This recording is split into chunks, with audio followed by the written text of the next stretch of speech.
Hey, what's up everybody? It's Kellen here from Start Your Systems, and welcome back to Monster Energy Supercross 5 as we are playing a replica version of Tampa here in the game today and talking about the Tampa Supercross. I know we've been doing a lot of Supercross 6 gameplay stuff on the channel since that game is coming out on March 9th, and Milestone allowed us some early access to be able to play it and show it off a little bit. But we're going to jump back into 5 today where I can create custom tracks and talk about them a little bit better. So far, so we're going to talk about Tampa, basically get into it, some of my thoughts and opinions from the weekend, which I did not go to the Tampa Supercross. I normally go to most of them, obviously working in the media for racerxonline.com, but didn't go to this one. Had our other crew that lives on the East Coast end up going down there, so I'll be back this weekend in Oakland and of course Arlington after that, but didn't go to Tampa. So first race I've missed all year, which means that I didn't really get like the same level of scoops and stuff like that I normally get to when being there. But I still feel like it's fun to talk about the racing and kind of break it down a little bit. So that's what we're going to do. This track, by the way, is on the PC. It's called 2023 Tampa SX on the PC. Pretty much built almost all my tracks on the PC. May split off and do a few console ones here before we switch over to Supercross 6. But yeah, this is on the PC. All right, let's talk about it. I'm riding as Cooper Webb. And in case you didn't know, and in case you didn't want it to get spoiled already, Cooper Webb won the Tampa Supercross, his first win in 23 races or something like that. It's been a long time. You have to go all the way back to his title-winning season to see the last time that he won a main event, because he did not win a single main event in 2022. And now it's taken him until round 5 in 2023 to get one. And I would say that this was one of the more like out of nowhere-ish kind of Coop wins, because yes, he was really good at the opening 2 rounds, but he didn't really look himself at A2 and definitely didn't look himself at Houston. And I guess you could say that you could see it coming because the Tampa track was going to break down, the whoops were going to break down, and Coop was going to get better, but I felt like I didn't still like have him quite yet winning a main event just based on what I'd seen the last few weeks. So for him to ride as well as he did in the main event here it's pretty remarkable to me. And yeah, I mean, so Chase Sexton leads for a lot of laps. I think it ended up being like 18 or so laps that Sexton's leading. Webb's just on him. Webb gets close, gets really sketchy in the whoops, almost goes down. And then the very next lap, Chase Sexton goes down in the whoops in pretty much the same spot that Coop got sketchy. And there's like a V in the middle of the whoops. And Chase even said in the post-race press conference that he was trying his hardest to avoid that V. And finally it just got his rear tire once, and that was pretty much all she wrote. And that's pretty much what happened to Webb, but Webb saved it. So it was a battle of who could not make that mistake, really, between the two of them. They were matching pace otherwise elsewhere. I think maybe Coop was a little bit faster on being able to turn down in some of the corners and some things like that, but then Chase would be able to usually blitz away just a little bit in the whoops. He's a little bit better. But Coop was putting the pressure on Chase and making it as close as he could to maybe pressure Chase into that mistake. Now, Chase, again, in the post-race press conference, said that it was just one of those, like, it happens kind of mistakes. Like, had he moved over to the far left earlier, it wouldn't have really made a difference, because the next lap, after his crash, he went down the far left side of the whoops and almost crashed again, is what he said. So I don't think that it was a line problem. It was just one of those things that, you know, you have one kick go awry and suddenly you're losing a main event. I mean, fortunately, he didn't get hurt in the crash, but it does suck that he kind of tossed that one away. And I feel after the race he was really beaten up about it. I think in the post-race press conference he's just seemed pretty frustrated by the whole deal, more so than some of his past crashes that have caused him wins and stuff like that. I think this one really bit him because he had an opportunity where if he wins that main event, he's only one back of Eli, and it's very close. Or excuse me, he would have been in the championship lead. I have that wrong, yes, because now he's 2 back of Eli. He would have been in the championship lead. And I think he feels that that's a missed opportunity, which you could say it is, but it's also still early-ish enough in the season that if you're within a few points of Eli Tomac, you can at least say that you can, you know, be there and take it to him and pressure him. And we'll talk about Tomac in a second, but I feel like Chase beat himself up more for this one than he has in any of the other races that he's lost before. So a bit of a weird misnomer there, I guess, but yeah, he lost it. He really did. Coop may have won anyway, because even after the near crash, Coop was pretty much right back on him again the very next lap. So I think he had spots that he was going to at least try to make a last-ditch effort, last lap pass, whatever it would be, and then Chase just went down and made it easy for him. But Coop winning this is awesome for the fact that, hopefully he doesn't go on like a complete dominance run like he normally does once this happens. Like in the past when he's won his first race of the year, he starts just stringing off wins and it becomes almost a little too easy. I hope it's not that kind of level, but I do hope that he maybe gets a win or two in the next few weeks, because right now we got 4 points separating him and Eli Tomac and only 2 points separating Chase Sexton and Eli Tomac. Between the three guys, it's 4 points between them. And, we're getting into the midpoint of the season. If we legitimately have 3 different guys that are going to contend for this title, that's awesome. And they all have 3 very different strengths, in my opinion. Like, I feel like Eli's got that veteran demeanor of him that's, he just is fast. And he knows when to use it, when he can, and when he can win and when he can't kind of thing. I think Coop has been trying to bulldog his way back to the top step. And now that he's there, I think you're going to see a more revamped Coop moving forward. And then Chase Sexton is outright the fastest rider on the track. Like, there's nothing you can say about it other than that he is the fastest rider. He's qualified fastest 4 rounds in a row, maybe. You have to go all the way back to A2 in free practice when he was not fastest in a session on the track. He's been winning his heat races pretty convincingly. The only thing that hasn't converted just yet is main event wins. And he won Anaheim 2, but now he's gone 2-2 after that and picked up good points, but just probably feels like he should have won the last 2 weeks and hasn't. So very mixed bag, very interesting to see where these guys are at. But that's kind of it. So I also wanted to mention our Steve Mathis at PulpMX/RacerX. He had reported that there was a team pretty unhappy that Roger DeCoster had petitioned to have some whoops removed in this whoop section, because there was about 15, I think, of them, and then there ended up being 13 or something like that, and so technically they got shortened. But a couple things here. First of all, even if Roger was going to go down there and talk to those guys or not to have whoops removed, I think they're going to remove them anyway. From everything that I've seen and heard in free practice, a lot of guys went down, and there was ample opportunity that if they got it really wrong in the whoops, they're just going to hit the stadium wall to the outside of the next turn. And I think that that's more of a safety concern at that point anyway. So whether or not Roger complaining got the whoops changed or not, I don't think it's necessarily had a bearing on how many whoops there were going to be. I think that they were going to shorten the whoops by probably 1 regardless, just to make it so that guys had an opportunity if they were getting whiskey to save it. So maybe they shortened it an extra 1 because Roger asked. I don't know the full story, but Steve said that I guess Roger did petition and say, like, I think we need to cut a whoop out. And there was a team that was unhappy about it. I don't know which team, and I don't know whether or not Roger saying it actually had any bearing on it, or if Roger said specifically, we want to cut the whoops for X reason, or maybe he said it for safety-wise. But I don't necessarily think that this is a situation where Coop only wins because Roger has 1 less whoop in the whoops for the KTM guys. Like, I don't think that at all. They shaved the whoops down significantly for the night show anyway because of the rain coming in. That probably helped Coop more than anything, but that was not a Roger, inquiry. That was because they thought rain was coming and they needed to make the whoops more doable. Otherwise, you're just going to have guys rolling through the whoops and jumping everything else. So they've always shaved whoops down. You go back to the San Diego Supercross in 2019 when it was a complete mutter. They almost eliminated the whoops entirely back then to make it a more raceable racetrack. So, again, people always complain that Roger has too much pull or too much power or whatever. I don't think that in this case that had anything to do with why the whoops were shortened by a whoop or 2 or why they were rolled out for the main event. It was, safety and actually being able to race them if rain had fallen, which it kind of didn't. It fell half significantly for most of the night show, but never really like torrential downpour level like we had predicted. And it got wet, which is why I'm riding a wet track in the game, but it never got like really, really, really muddy. So I think that, it raced fine. It stayed mostly intact. And because of that, the whoops being cut down the way they were made them a little bit easier, but they were still technical and challenging. And Sexton went down on like whoop 7. So you could have had a 27 set of whoops, and Sexton crashing on whoop 7 still happens. Like, it just is the way it goes sometimes. So I don't know. People complaining about that kind of stuff is a little much in my opinion, but I digress. Eli had a weird night. That was definitely odd in my opinion, to win Houston and then be 30 seconds behind the next week.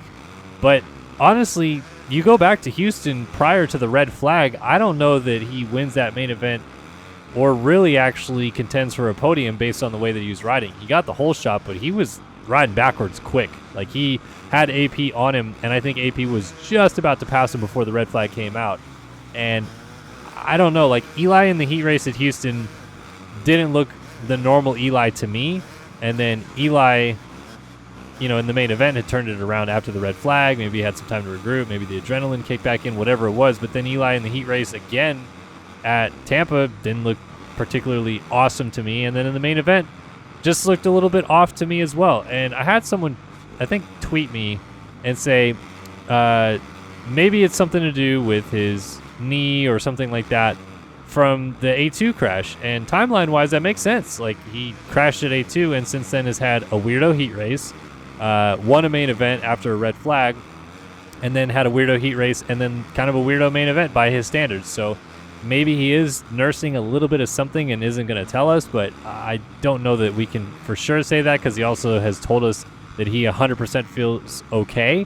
What I think it is, more than anything personally, is I think I said this after A2 and after his crash. I think that he's a little scared. Not like, oh, scaredy cat or whatever. Like, I think legitimately that crash was like, oh yeah, that is what can happen, and I'm like 1 foot out the door into retirement anyway. I really don't want to wad it up and roll the curtains up and all this kind of thing when I'm about to retire and, things go bad in a hurry. I think it's down to, and we used to see this in the past, when he wasn't feeling it, he would not ride to the capabilities that we know Eli Tomac can ride to. And I think at Tampa, he just wasn't feeling it. I really do. That's what I'm going to put it down to, at least more so than an injury side of things. I think it's like he just, the crash was a bit of a wake-up call that, like, even when you're a little bit off, pushing beyond that level isn't the right thing to do. And at the end of the day, he still has the championship lead, so things can, turn in his favor again. Those guys can crash. He can open up a big championship lead and not need to push it. And I think he's okay with, like, at this stage of the championship, not breaking his back necessarily to try to win every main event. So I think that was more or less just like, hey, 5th is all I got tonight kind of a ride, which sounds really weird for Eli, sounds maybe concerning, but that is at least my takeaway from it based on, what happened at Anaheim and moving forward from there. But I don't know, maybe you guys have a different take. That's at least my synopsis of it. But yeah, we'll have to see. Real quickly, I feel like I'm taking too much time on 450s because I want to get to 250s. But Jason Anderson taking out Justin Barcia, goodness gracious, we talked like 3-4 weeks in a row now about Jason Anderson being his own worst enemy, and he does it again. He takes out Barcia on the second lap of the main event while they're in like 7th or whatever it was, and Jason had the speed to win outright, and he definitely had the speed to podium if he just doesn't take Justin Barcia out, because he got up in dead last behind everybody, caught almost everybody except for the front 5 guys, and straight up went back around Justin Barcia no problem. Like, I don't know. What are you doing, Jason? That is a silly decision-making process, in my opinion, and I think he knows that, but what are you going to do? Like, he just keeps making these small mislaps of judgment, I guess is what you'd call it, and suddenly he's 20 points down in the championship and really needs a race win soon if he's going to contend this year, I think. But it's starting to look a little more bleaker as we move into the midpoint of this championship. I don't know. Weird situation for sure. Let's talk about 250s, though, because that was one heck of an exciting main event. Hunter Lawrence comes from 8th on the first lap, I think it was, to win the main event on the last turn of the last lap as he passed Nate Thrasher up the inside right here. And, I think Hunter was straight up faster than everybody, and starts really hindered his performance. And, Thrasher rode a great main event and definitely deserved a win. But I also think that you have to give full props to Hunter anyway to even catch Thrasher from as far back as he did, and then pull a Hail Mary lap off on the last lap to go from, I think he was a little over 2 seconds back to passing Thrasher on the last lap. Now, Thrasher did kind of, screw the sand up when he had a pretty solid line going to the outside and he still went to the inside. It was a little bit weird there. The block pass that he threw on Hunter Lawrence is gnarly, to just jump from the inside of the sand to the outside and just kind of like T-bone his front tire and knock him out on the start straight. And then Hunter read the last turn beautifully. Thrasher almost did a great job to fight back by going table over single up to the finish line jump, but it just wasn't quite close enough. Weird sequence for sure, but I don't think you can blame Thrasher for the way that he tried to defend going to that last turn. Like, it's such a weird, if you go all the way inside, Hunter just goes to the outside and step on, step off and wins the main event. Or if you go all the way to the outside, Hunter just goes up your inside and takes you out and wins the main event. So he tried to do like the compromise to both, which is go like inside to middle just to defend that inside, and maybe Hunter doesn't get up the inside after that. But Hunter did read it well, cut back underneath, made the block pass, didn't get the table over single, so made it a lot closer. But yeah, I mean, it's just good racing. Like, I really do. Thrasher's going to be bummed. Yamaha's going to be bummed. I think people calling him out as a choker or whatever is ridiculous, because he rode a great main event after a very poor main event at Houston to get, kind of his mojo back underneath of him. And hopefully that's the Nate Thrasher we see moving forward. But it was a good race. Like, it's what it is. Like, Hunter Lawrence had to pass Hayden Deegan, Michael Mosiman twice, put him on the ground, had to pass Max Anstey, and then had to just balls out 7 seconds behind catch Nate Thrasher, and he did. So full props to Hunter there. That was absolutely crazy. Like I said, Thrasher getting second behind him, and then Max Anstey back-to-back podiums to start the year. And he's been very fast, but he also said that about halfway through the main event, because they put a bunch of foam and other parts on the bike, expecting it to rain harder in the main event than it did, he said that his bike started to overheat. He could feel it, and he didn't want to have the engine expire on him and cost him good points. So he kind of nursed it home, which is why he believes he ended up about 16 to 17 seconds back at the end. So maybe if he has a fully working machine in Arlington in a couple weeks and a Triple Crown, maybe we see Max Anstey, hey, look at him passing him on the track. Maybe we see him fight for a win for the first time in his career. That'd be pretty cool to see. Hopefully he doesn't get taken out like that. And then behind that, Hayden Deegan gets another fourth place finish. I know a lot of you guys are going to want to talk about probably Hayden Deegan and the fact that we made it 17 minutes into the video and I haven't mentioned his name once. I feel like you guys are probably already slitting my throat. But yeah, Deegan has been as advertised, really. There's a lot of people that say like, oh, he's not that good, whatever. Like, I knew coming in that Deegan was going to be good. Like, he is a highly touted amateur rider. He's been very solid at all the amateur races. I mean, he worked everybody at the Redbud Combine last year. So I knew it. Like, I really did know that coming in, he was the real deal. Did I know he was the real deal enough to win his second heat race ever and be back-to-back fourth place finishes, and this time just like a comfortable fourth? No, I really didn't. I thought that guys like Jeremy Martin, Jordan Smith, Michael Mosiman for sure would be more consistently running with him and or beating him, and I think that you have to say that those guys probably still should or would be doing it moving forward. But he's been very solid. Like, all the credit to him for the way that he's ridden, because when you have the speed, when you're a guy that can go out and win a heat race, for example, and you're Hayden Deegan and you're 17 years old and you're just wild, really, and like want to probably prove a lot of things to a lot of different people, I think that the most impressive thing about Deegan to me through the first two rounds is his composure in the main event to ride completely within himself, in my opinion, for 15 minutes plus a lap. Like, you're super fast. You can run the pace of the leaders, but he just chooses kind of not to, and chooses to ride the 15 laps that he knows he can do, the 15 minutes he knows he can do, and that's what you got to do. Like, you cannot go out there balls to the walls trying to win and crash your brains out. Somehow, some way, that worked for Jet Lawrence to crash your brains out in your third ever main event going for the win, and then somehow come back from a broken collarbone and be faster than you were after that. It worked out beautifully for him. I don't necessarily think if Deegan goes that route and crashes his brains out going for the win at Arlington that he has, as much success as Jet right after that.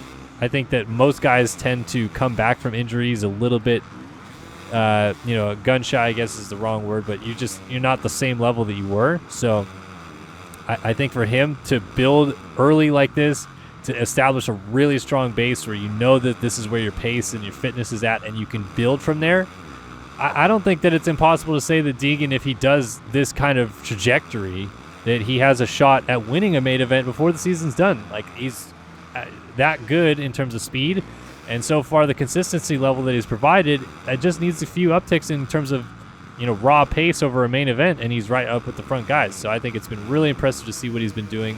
Excited to see him kind of continue that upward trend. Hopefully it continues going. And, for guys behind him like Hymas and Vial and even Hawkins, like these other rookies, like they have the opportunity to do the same thing, and they kind of are. Like, aside from Vial crashing now in 2 main events this year, he's been really good too. Like, you can't say that there's anything wrong with what he's been able to show, and the fact that he crashed on the first lap of the main event this week and came from outside the top 10 and rode comfortably into 6th, I think says a lot about what we can expect out of Tom Vial in Supercross, not maybe this year, but definitely moving forward, because he's going to be an outdoor title contender as soon as we, flip the switch into pro motocross.